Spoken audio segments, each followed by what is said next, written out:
गांव में रहने वाले एक ब्राह्मण परिवार की है, जिसमें दीन दयाल अपनी पत्नी शारदा और अपने बेटे अभिमन्यु और राघव के साथ रहता था। वो बहुत गरीब थे। उन्हें 2 वक्त का खाना भी बहुत मुश्किल से मिल पाता था। पंडित का बड़ा बेटा अभिमन्यु अपनी गरीबी की वजह से बहुत नाराज रहता था और वो अपने गरीब होने का जिम्मेदार अपने माँ बाप को मानता था, इसलिए वो उन्हें हमेशा ताना देता था। एक दिन दीनदयाल भिक्षा मांगने बहुत लोगों के घर गया, लेकिन उसे कहीं भी भिक्षा नहीं मिली और वो खाली हाथ घर आ गया। अपने पिता को खाली हाथ देखकर अभिमन्यु भड़क गया और बोला, आ गए फिर हाथ झुलाते। आज भी मुझे भूखे पेट ही सोना पड़ेगा। मेरी तो किस्मत ही फूट गई इस घर में जन्म लेने के बाद। न जाने कौन सी घड़ी में भगवान ने मुझे इस घर में पैदा कर दिया था। इस घर में जब से जन्म लिया है तब से कभी ढंग का खाना नसीब नहीं हुआ है। तेरे बच्चे नहीं जो इस तरह से तू उनसे बात कर रहा है। इन्होंने आज तक एक पिता होने का कौन सा फर्ज निभाया है जो मैं इनसे तमीज से बात करूं? अपने बेटे की ऐसी बातें सुनकर दीनदयाल बहुत दुखी हो जाता है। उसकी आंखों में आंसू आ जाते हैं। वो अपने आंसू छिपाते हुए अपने छोटे बेटे राघव को लेकर लेट जाता है। हर रोज अभिमन्यु अपने पिता को भला बुरा कहता, लेकिन उसके पिता उसे कभी कुछ नहीं कहते। कुछ सालों बाद अभिमन्यु और राघव अब बड़े हो चुके होते हैं और वे अपने पिता की तरह ही भिक्षा मांगकर अपना गुजर बसर करना शुरू कर देते हैं, लेकिन उनसे उनका गुजारा बहुत मुश्किल से हो पाता था। एक दिन, राघव चल, हम आज दूर कहीं भिक्षा मांगने चलते हैं। यहाँ तो हमें कोई कुछ देता नहीं है। नहीं भैया, ज्यादा दूर नहीं जाते, वरना तक्षक आ जाएगा। चल जल्दी आ जाएंगे। और ये तक्षक वक्षक कुछ नहीं होता। नहीं भैया, होता है तक्षक, माँ ने मुझे बताया है। राघव अपने भाई की बात मान लेता है और वो दोनों भिक्षा मांगने के लिए निकल जाते हैं। थोड़ी दूर चलने के बाद उन्हें बहुत सारे घर दिखते हैं, जिन्हें देखकर वे दोनों खुश हो जाते हैं और दोनों भिक्षा मांगना शुरू कर देते हैं और हर घर से उन्हें कुछ न कुछ मिल जाता है। थोड़ी देर और चलने के बाद उन्हें एक घर मिलता है। वो वहाँ भी भिक्षा मांगने के लिए रुक जाते हैं।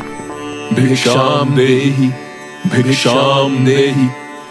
तभी उनकी आवाज सुनकर एक बूढ़ी औरत घर से बाहर आती है और कहती है, अरे तुम तो एक ब्राह्मण हो, तो मैं तुम्हें ऐसे खाली हाथ नहीं भेज सकती। तुम अंदर आ जाओ, मेरे पति आते ही होंगे। अभिमन्यु और राघव दोनों घर के अंदर चले जाते हैं और घर को देखने लगते हैं। तभी उन्हें कोने में रखी तस्वीर दिखती है। तस्वीर को देखते ही राघव बोलता है, ये कौन है? ये तक्षक है। तक्षक की वजह से ही देवी देवताओं का प्रकोप बारिश बनकर चूड़ामणि गांव पर बरस रहा है। राघव तक्षक का नाम सुनते ही डर जाता है। तभी अभिमन्यु बोलता है, देवी देवताओं का प्रकोप कैसे? और ये तक्षक कौन है? तक्षक मोगी देवी की पहली संतान थी। तक्षक बहुत लालची था। उसने देवी के सारे सोने को हड़प लिया था और जैसे ही तक्षक अनाज को हड़पने वाला था, सारे देवी देवताओं ने उस पर हमला कर दिया और अपनी संतान को देवी ने बचाने के लिए शर्त रखी। और वो शर्त थी कि कोई भी तक्षक की पूजा नहीं करेगा और सब तक्षक को भूल जाएंगे। क्या उसके बाद सब तक्षक को भूल गए? नहीं, कुछ सालों बाद ही चूड़ामणि गांव के लोगों ने तक्षक का मंदिर बनाया और उसकी पूजा की, जिसकी वजह से सभी देवी देवता क्रोधित हो गए। और तब से लेकर आज तक देवी देवताओं का गुस्सा चूड़ामणि गांव पर बारिश बनकर बरस रहा है। लेकिन लोगों के द्वारा मंदिर बनाए जाने पर तक्षक बहुत खुश हुआ और खुश होकर उसने अपना सारा सोना मंदिर को समर्पित कर दिया। क्या वो सोना अभी भी उस मंदिर में है? हाँ, ऐसा कहा तो जाता है कि उस सोने को पाने के लालच में कई लोग वहां गए, लेकिन वापस नहीं आए।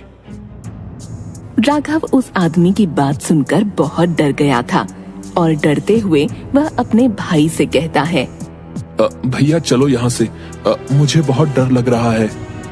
डर मत पागल, यहाँ थोड़ी ये तक्षक, अभी चल रहे हैं घर। दोनों भाई घर आने लगते हैं। अभिमन्यु पूरे रास्ते उस आदमी के द्वारा कही बातों को सोचता रहता है और खजाने की बात उसके दिमाग में गूंजने लगती है और उसके मन में भी। और लोगों की तरह उस खजाने को पाने की लालच में वह आ जाता है और उस मंदिर में जाने का फैसला करता है। अगले दिन वो बिना किसी को बताए उस मंदिर की ओर चला जाता है। तभी राघव अभिमन्यु को रोकता है। भैया आप कहाँ जा रहे हैं? मैं तक्षक से मिलने जा रहा हूँ, चलेगा? नहीं भैया, वहाँ मत जाइए, वहाँ जाना ठीक नहीं है। तुझे जाना है तो जा, लेकिन मैं तो आज खजाना लेकर ही आऊंगा। नहीं भैया, मैं अकेले आपको छोड़कर कहीं नहीं जाऊंगा। आप चाहे गलत करो या सही, मैं हमेशा आपके साथ रहूंगा और हमेशा आपका साथ दूंगा। दोनों मंदिर पहुंचते हैं। वहाँ आज भी बहुत तेज बारिश हो रही थी और बिजली कड़क रही थी। हर रोज की तरह राघव अपने भाई को समझाने की बहुत कोशिश करता है, लेकिन वो नहीं मानता। और जैसे ही वो दोनों मंदिर में अपने कदम रखते हैं, बहुत तेज बिजली कड़कती है, जिसे देखकर अभिमन्यु और राघव डर जाते हैं और राघव अपने भाई को फिर से मना करता है। भैया मत जाइए, देखो कितनी तेज बिजली कड़क रही है। तुझे चलना है तो चल, मेरा दिमाग मत खराब कर। राघव अपने भाई को अकेला नहीं छोड़ना चाहता था, इसलिए वो उसके साथ चला जाता है।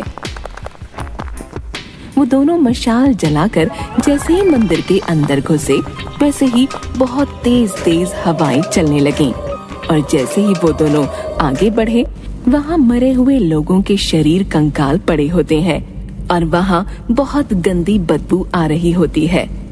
वो दोनों अपनी नाक बंद करके चलते रहते हैं।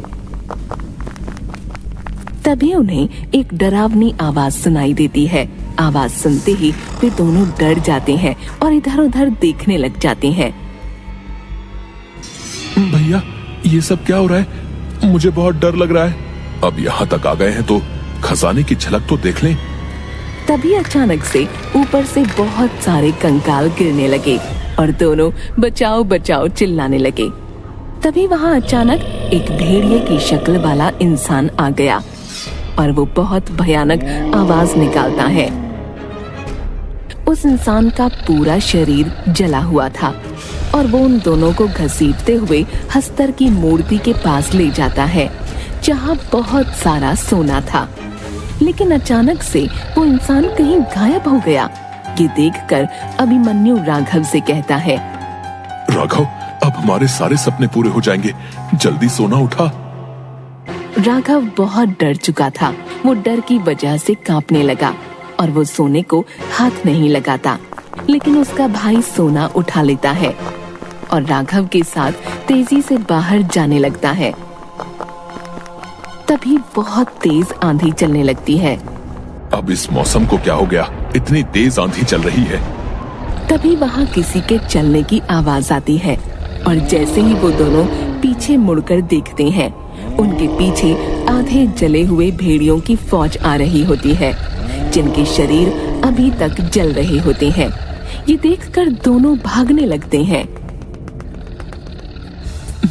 मैंने बार बार आपको मना किया, लेकिन आप नहीं माने। आज आपकी वजह से मैं भी इस मुसीबत में पड़ चुका हूँ। काश मैंने आपका इस गलत काम में साथ ना दिया होता। मुझे माफ कर दो, मेरे लालच की वजह से ये सब हुआ। वो दोनों अपने आप को बचाने की बहुत कोशिश करती हैं, लेकिन वो भेड़िए उन्हें नोच नोच कर खा जाते हैं और उनका बाकी का शरीर जल जाता है।